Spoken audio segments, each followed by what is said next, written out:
welcome to What Happened Last Night. I'm gonna do like a totally cheesy intro of you. Are you Do ready? it. Go for it. Okay. Super ready. Sanaya aka Sandune is a producer, pianist, and sound collector from India who has been recognized by Rolling Stone, Red Bull Radio, VH1, The Guardian, and more for her broad landscapes of sound. She's toured as support act for Pretty Lights and Bonobo, to name a few, and has had a majorly successful career touring all over India and all over Europe and all over, really. She partnered with Red Bull TV for their global search for sound series and developed a sample pack of the sounds of Bombay. It was so pretty. And like Nush was in it, and I loved it. Okay. She regularly gives back in mentorship with her masterclasses and workshops on production and performances, while also she co-founded Dasta, which are you guys still? You guys are all still? We're still a WhatsApp group. Oh my god, that's funny. Okay. She's done a lot. She's been a friend for quite some time since my days touring in India, so I'm so happy to have you here. Hi. Thanks for having me. Yeah, thank you for coming.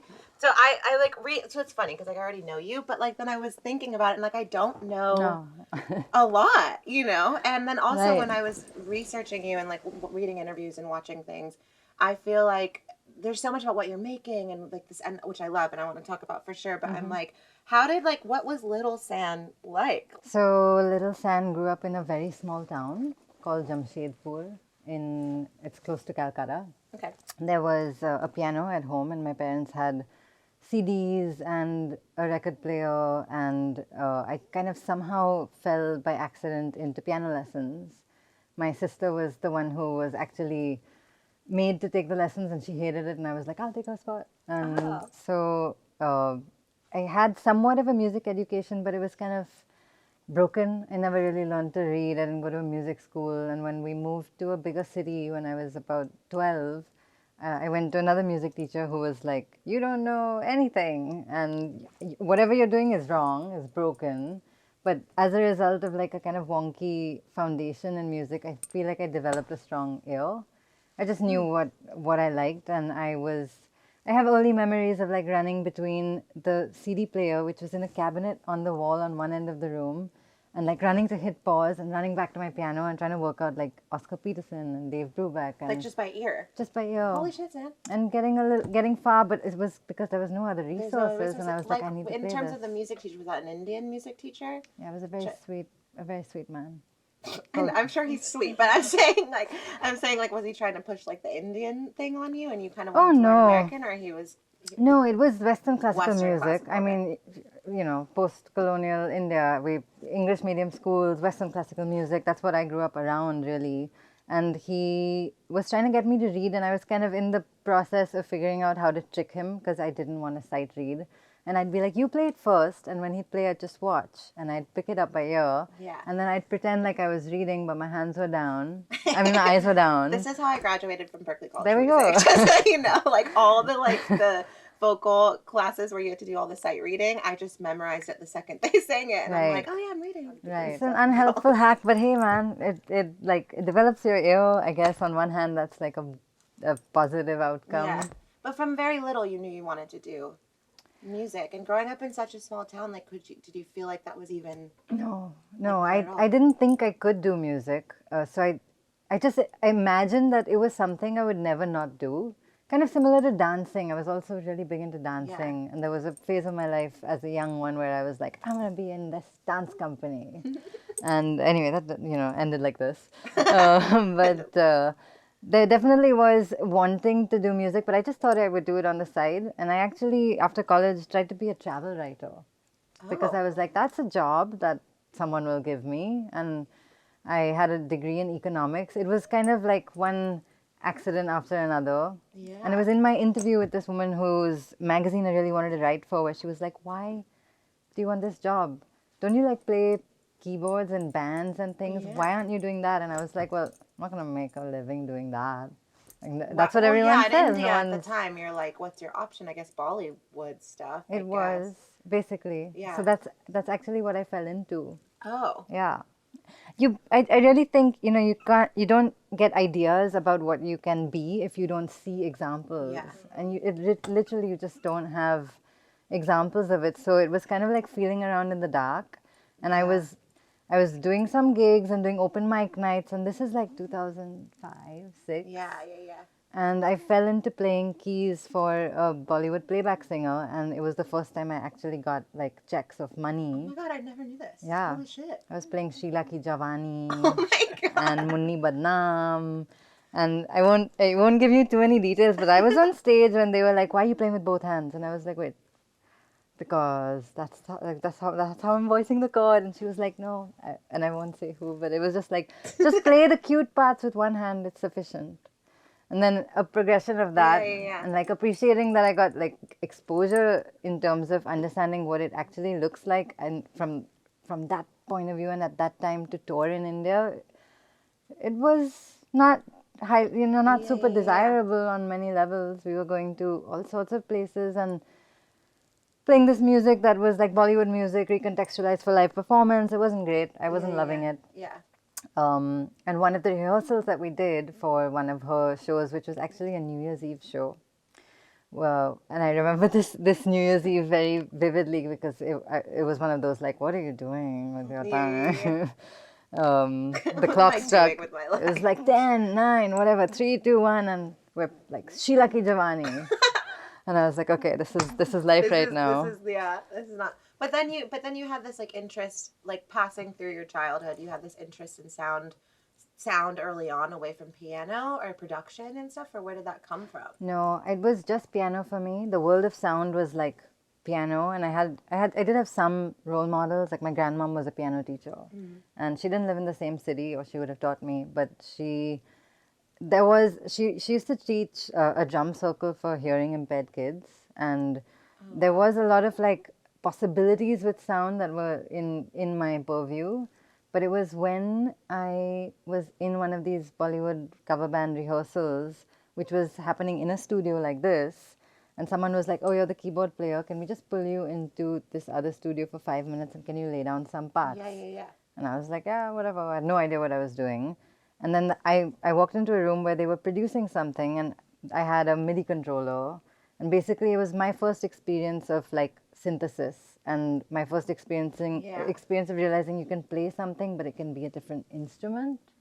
And I was just like, And you like already know piano, so you're like, ooh, this whole. I was world like gamelan, or like some not gamelan actually. I think it was just mallets. Because the tuning of gamelan would be different, but it was one of those things. I love how you talk. You get so nerdy so quick. Quickly, yeah. It's. I love it though. That's how it is. Yeah, and then I was just like, oh, this is cool. I had no idea any of this was possible. Yeah. And I was at that time trying to consider if my family could afford to send me to a conservatory. And we looked at a few conservatories, and the answer was just like... In India? No, there were none. There was nowhere to go study. Wow. There was that's nowhere. when London happened then? Yeah, I was 21. Okay. Yeah. So you're like young in London. Yeah. Free. What were you doing away from music? Were you dating people and like going out? I was in a relationship actually at the time with this guy who was in India. So there was that. I was young and like in conflict with like wanting to be free and involved with everything around me. Yeah. And then realizing very quickly that money was just running out. Yeah. So I started working at a bar, and I started walking dogs, and I started being in the studio that I had access to from my school for like every waking hour. I remember that phase so vividly. It was my peak energy period of life because I was like, sleep is for the dead. Yeah. Just going for it, morning to night, trying to make use of every hour in the knowledge as an Indian kid from a small town that I probably can't stay on here because I will not have a visa that will let me do that. And this is a fucking gift. Yeah. I was just like, synths, teachers, people who are like in the trade. It was so novel. God. Yeah. That was how long? Like a year or two? It was a year and a bit. It wasn't even a year and a half, actually. And that kind of just really gave you all the tools for everything. Just everything. For you going into this world of sand dunes. Right place, right time. Did Sand Dunes was created then? Yeah. Literally right at the tail end of that chapter. I feel like a lot of people, like maybe who follow me in America and stuff, like they don't know about the indie scene in India. Right. Can you say in your words like what it is? Yeah. In fact, it links to this time when I was going back, roughly around 2012. there was this very exciting amalgamation of what was really small pockets of bands, and mostly in the big cities where, few, like a handful, you could count them, venues, Yeah. low tech, open mic nights. I mean, you were at most making, if you were a band, like 5 or 8 grand at a gig. Yeah. There was like a very clear pivot and a point where a few things happened. There was the first music festival, and that happened at the time when a few kids like me, who were privileged enough to go away and study music in some sense, had some like windows of exposure. So at that time in the indie music scene, with this new festival, which was the first Bacardi NH7 Weekender. Of course, it leads with Bacardi because it's like alcohol sponsorship is a very big key aspect even now in the proliferation of arts and events. Yeah. It was the first time where live electronic music became something that was perceived by people as cool, and young kids probably came into some exposure around, like, moving out of clubs that were playing only Bollywood and commercial music and wanting to explore a fringe. Yeah. And it was a very interesting scene at the time also because, and you must have experienced this as well when you were there, the world was so small that like the metal kids were collaborating with the indie kids who were like doing sessions with the kids who were making some kind of pop and electronic music, and it was all feeding in, and it was very small rooms, like venues, no genre specific venues, just everything for everyone. I remember that time dearly. I mean, I did come back from London kicking and screaming, but it was a huge advantage coming back to an unsaturated market with something new to share and offer, and like a space I mean, I think that was the value in India for me too, like getting there and being like, well, like I have this background of American pop singer-songwriter stuff, and this is needed, and this is inherently me, and it's like, okay, here's an example of this for other people to start, people who are coming to shows, really, but other artists who I've met who are just trying to figure out that sound, and I think, I mean, India gave me that too. Yeah, I think that really, that time and this want to be in the city where it's happening and want to take from it and give back to it, it kind of sparked a lot of, on the one hand, it's just like the hamster wheel, and on the other hand, it's a lot of discipline and motivation, because I was like, if I'm not able to make this work, then what? Then I have to leave. Yeah. So I got a place with Aditya Ashok, who's a drummer, and he tours with me live. He goes by Oxygen. And God, I haven't thought about all these people in so long. It's so weird. Okay, yeah.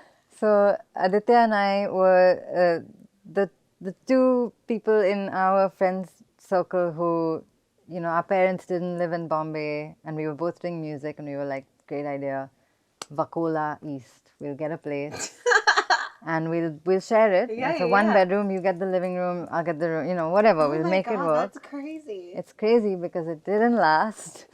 And we had to tell our landlords that we were married, or that we were getting married. Oh my God, I remember this happening in Bombay all the time. Yeah. They like, even just me going in, they would be like, are you single? You're not married? No, you can't live here. And I'm like, what?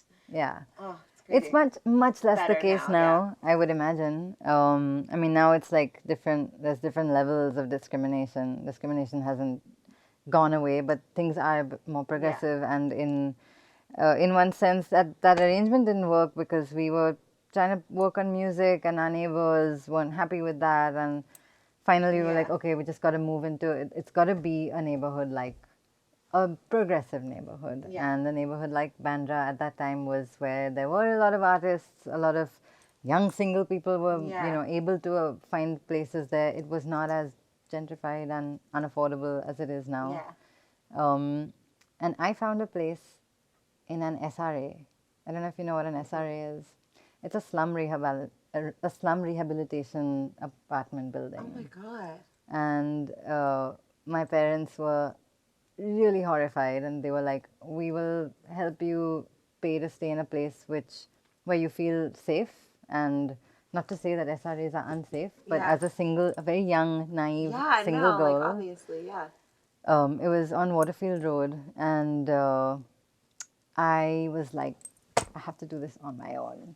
and I will do it on my Oh own. my I don't know why I God. was very, very keen to like have the experience of like wanting to be self-made Yeah. so that I could validate the fact that I've made this decision to do Yeah. music, and I just needed it to. Be yours and be like, I did it. Yeah. Like, I didn't get, yeah. No, I Yeah. get it. So I lived there for like a year, and then I just slowly, whenever the lease would expire, I'd move to another place, and there was like 1.5 bedrooms, and I was like, my Yeah. studio's gonna be in this corner of the house. Yeah.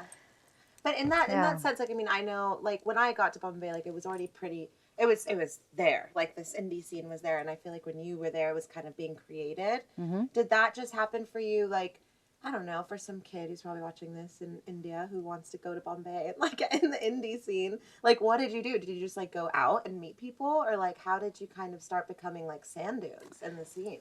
I was lucky in that I had already kind of had some connections because I went to college there, and that really helped. And I got a major in economics. I mean, it was meaningless. The real value I got from being in college was playing in college bands. Yeah. So everyone was a musician, and then, you were hanging out with people who then went on to like start a club night or work at Blue Frog. Yeah, My yeah. first summer internship was at Blue Frog, which technically was the first label of its kind, first venue of its kind. That was Then the first place I went when I landed in Bombay. that was the right place to go. Like, if we like rewind and you spoke to me and you said, "Where do I go?" I would have been like, "Go to Blue Blue Frog." Frog, yeah. Just go there. It was such a rite of passage, that place. I know. Gosh. So it was kind of like that. I knew people, and then when I was on my way back, I wanted to hit the ground running, and I was like, "Here's a mix of my live set. This is what it looks like. Yeah. Here's some videos," because I had done some gigs in London, and I sent them to a friend who was booking some shows. And my first show actually was opening for Sahej Bakshi, Duelist Inquiry, Yeah. and he was kind of in a similar, like on a similar path, but in a much more like he was a few years ahead, and he was also, his work was really popular. So opening for him, I already had like an audience of people who were around to listen, which Yeah. is crazy. Yeah.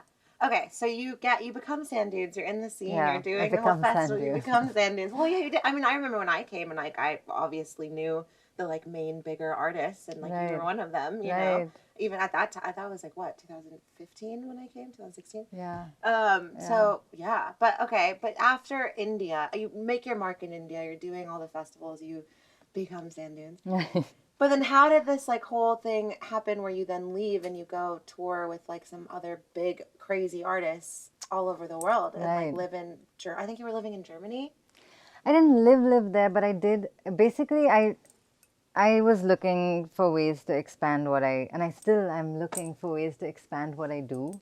And this is part of it is like understanding that it's so easy to be in a pattern of regurgitation, not from like some artistic place, but even just generally from like the point of view of general personal growth, Yeah. financial growth, Yeah. being stimulated, not wanting to like, because otherwise it's kind of like you're doing a day job if it's just, the same thing. And I kind of, I don't know how I found the one residency, like the first one that I applied to, but this light bulb that occurred to me was that there are opportunities, and if I apply for like 50 of them, I might get one. Oh my god, no way, that's how this happened. Yeah, it was just residencies. I applied my ass off. And Where do you think this like hustler mentality came from? Where you're just like, I see this and I'm gonna go get it.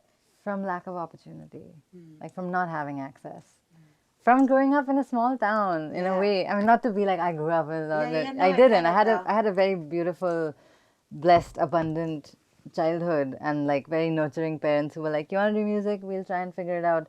But we didn't have a lot. Yeah. And it was like my dad came from a tough background, and he actually is a bass player, and wanted to play music. But when he grew up, like his India growing up, there was no music to play. You either like through nepotism you'd wind up in a room for a song in Bollywood. Yeah. But if you were playing rock and roll, which is what he was exposed to, I mean, at their engineering college they were building their own amps because they couldn't afford. There was no like distributors in India for you to get equipment, Yeah. and there were no companies at that time making gear like that. So I think it's very deep in my consciousness, this idea that, I still, like, when I talk to you about it, I feel it, it's alive, that I have an opportunity. Yeah. And I just I don't want to sit back and be like, whatever. I'm just like, no, life is short, it's impermanent, it's a gift, and Yeah. I just want to use it. And I want to, like, gain from it, but I think that there is something to, I believe in like its ability to offer. Yeah. And I guess that made me very hustly. Yeah. Yeah. In No, a it's like way. these little, I mean, I always tell my friends, I'm like, the days I would just spend hours in a Starbucks sending emails out Right? has literally made all this crazy shit go down in Right. some way or another, you know? Yeah. You just have to like look at the one. Now that we have the internet, it's like you Yeah. can do it from anywhere. Yeah. What do you think? Okay, so for some girl or boy or anyone watching this, like if there's something you could have told yourself in the beginning that you wish you knew. Oh, so many things. I know. I Like, tried a little book. um, I guess one of the big ones is know that doubt is part of it, and don't let it penetrate your inner Yeah. home. yeah. You know, because there have been many instances, but few significant ones, which have been like, I'm so down because my concept of getting reception or validation or opportunity is from external things that I can't control, and if Yeah. I'm not receiving that, it is making me dejected and depressed and existential. Yeah. And there's like these few, it's happened only 2 or 3 times, but very significant periods where I've just been like, fuck it, I'm selling all my gear, this is absurd, I'm trying to do this is like the most competitive industry in the world. Music is fucking commodified, people don't give a shit about quality. Yeah. It's just like, make a fucking hook and now put it on TikTok, and just fucking wanna throw my This shit. is like what I complained to them about. Well, Like, we complain to each other about that. And it's hard for everybody doing it. yeah. And like somewhere there's like beauty in this idea that the people who are still, if you have the stomach for it and if it hasn't chewed you up and spat you out already, it's because of something deeper. Like you are Yeah. connected to it because it's not like you don't want to be famous doing this, Yeah. because that will have like a life. And Yeah. you know, or like if it's because you want to make a lot of money, it's like Yeah. good luck with that Yeah. one. Sure, it can happen. It's just like there's definitely I feel a calling, Yeah. and yeah, I don't know if I answered your question, I but don't it remember what I asked. was like what would I tell the young one? Oh, yeah. Oh, no, you did. You said doubt. Yeah. Just know that doubt's a part of it. Yeah, Okay, I want to know, like, I feel like I want to know what your vibe is with love, like your love life and this whole experience of you growing into a woman and living in a different city, coming back to India, moving to a big city. Like, yeah. how did you evolve through relationships? Do they affect your music too? Because I feel like it does. Yeah, definitely. I'll draw you an arc. Okay. In the beginning, I have been in many relationships. I was just like, fall in love like this, like No way. all the time. I would not peg you for that. Yeah, people peg me very particularly and and peculiarly, and I'm like, I don't know how I give off this vibe of like very proper, and sometimes Yeah. it's like, oh, so perfect and very spiritual, and I'm like, great. I don't know how you painted But that yeah, picture that's why I'm of like, me. I want to know the dirt. Like, Right. where's the dirty There part? is some. And it's also like, yeah, I definitely, I'm a very emotional person, and I'm drawn to art that is emotionally unhinged. And I feel like that is where, you know, it is a vehicle for that expression. And if it's not used for that, it's kind of like a lost opportunity in Yeah. a way. But definitely, I went through many long-term, short-term, medium-term relationships. I had like a little chapter of my young life in my 20s where things were going well and I was making a little bit of money and, you know, beginning to like travel for shows, where I was like, I'm gonna be single and play the field. And it wouldn't last because I would just fall in love very quickly. Oh my god, you're a And little fall in love person. I am, yeah. And I think in a way, I'm like a very heart open person. Yeah. Once my guard is down, Yeah, I yeah. guess. Or once I feel like I can trust this environment, then I'm just like, I'm an Aries. Me too. Oh yeah, Yeah, yeah. okay. Yeah. A little bit like 0 or 100. Yeah, yeah, yeah. Kind of not much in the Yeah, middle. yeah, But I will actually talk about my last relationship, which is my current relationship, which yeah. Which I was going to ask you if I can talk about. Yeah, you can Because you talk guys about were it. stuck in COVID together. You We guys were. fall in love in We- this whole yeah. thing. And now you guys made music together. Is that the album that's coming out next? Or is it a different one? Krishna now mixes. He exclusively mix. Not he doesn't exclusively mix all my work. My work is exclusively mixed by him. Okay. Which is a really beautiful equation to have fallen into. It's something that I was so had a lot of cannot let people into this world Yeah, kind yeah, of yeah, yeah. approach, and he just was able to break that wall down. And for a while, when we were falling in love, and there was no reality in our in the framework of our relationship, because he was moving to California, and I thought I was going to spend 4 or 5 months in Europe, but I was very much living in India, in Mumbai. So I was just like, this is not going to happen, because we don't live in the same part of the world, and the time difference is brutal. And despite, against all odds, it did happen. Yeah.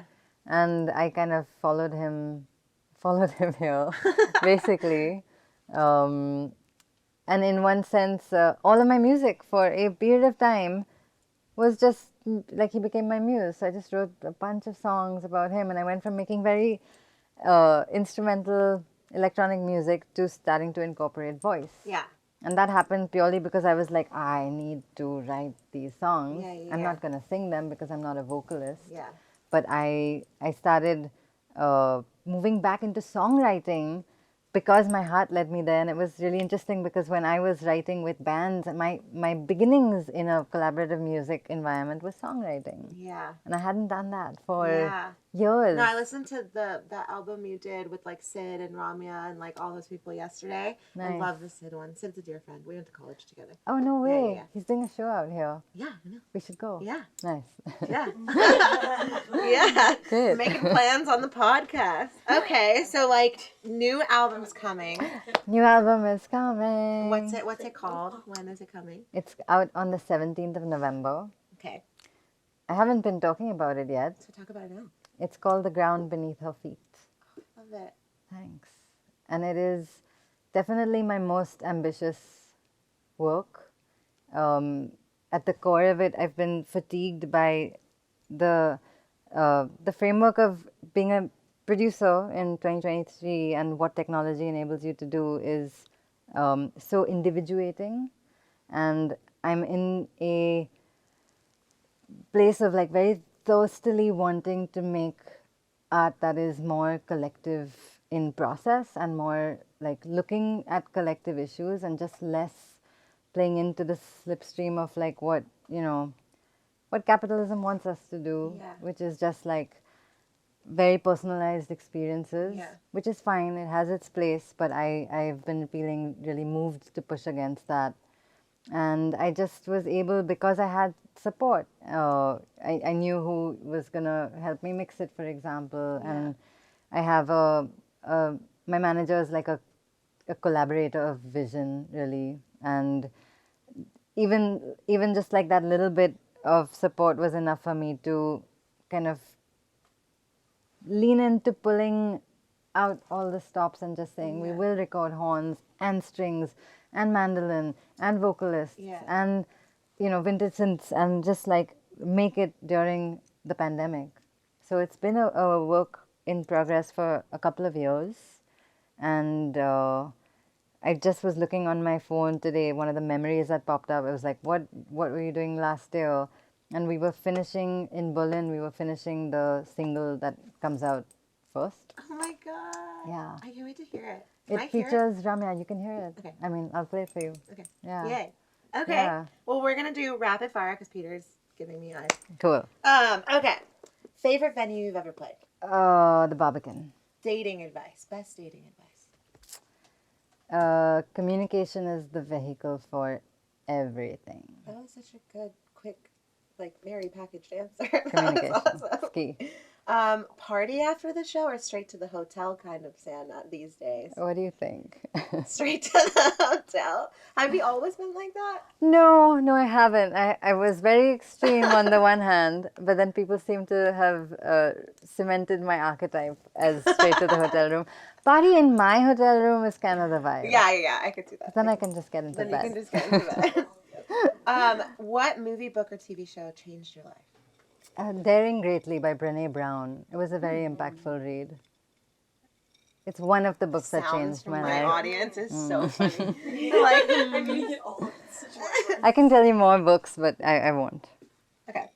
One thing people are, well, this is funny because we've been talking about this. One Right. thing people are surprised to find out about you. Oh, you drink?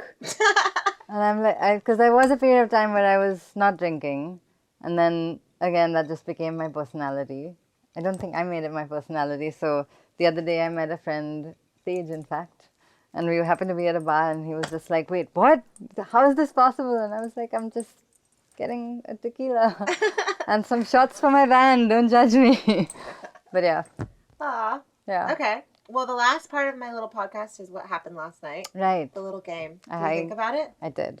All right. So this is a game where everyone gets to tell me a true or false story, something crazy that's happened. Hmm.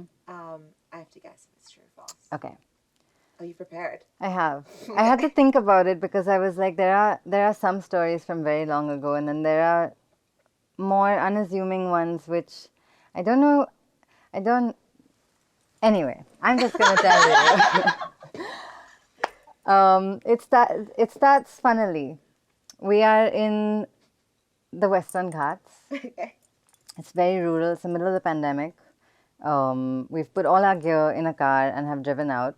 And we wanted, before the sunset, to go see this like viewpoint, which we shouldn't have been taking a car with such low ground clearance up that hill, but this was the plan.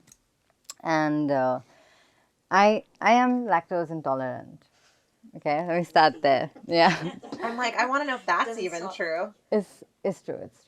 It may not be true. I'm lactose intolerant, and we happen to have been recording sounds in this beautiful environment. Like it's the pandemic, so it's the great quieting. Everything is quiet, and we are out of the city. And our host on this farm in this village in Agumbe in Karnataka is like, "You're recording sounds. I have a great sound for you. Come with me." And I'm going to be milking the cow in the cow shed, and we have this language of communication. After I finish milking her,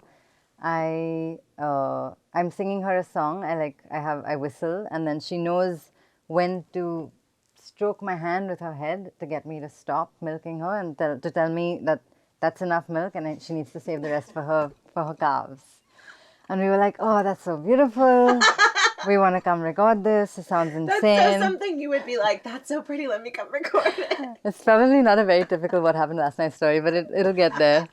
We go to record these sounds, and it is beautiful, and there's like a connection between this animal and this man and his whistling, and I'm just like, I can't believe what I'm experiencing. It's like a gift. And then he's like, "Now you have to drink the milk because you've been part of this sacred process." And I was like, I can't actually drink milk. I haven't drunk milk for many years, and I drink milk. It's like not good. It's a not good situation. And he's like, "No, but that's the processed milk. That is the Oh, he Tetra Pak convinced you. processed milk. Oh, shit. If you drink that, you're done for. Not just you, so many people." And I was like, maybe he's right. Yeah.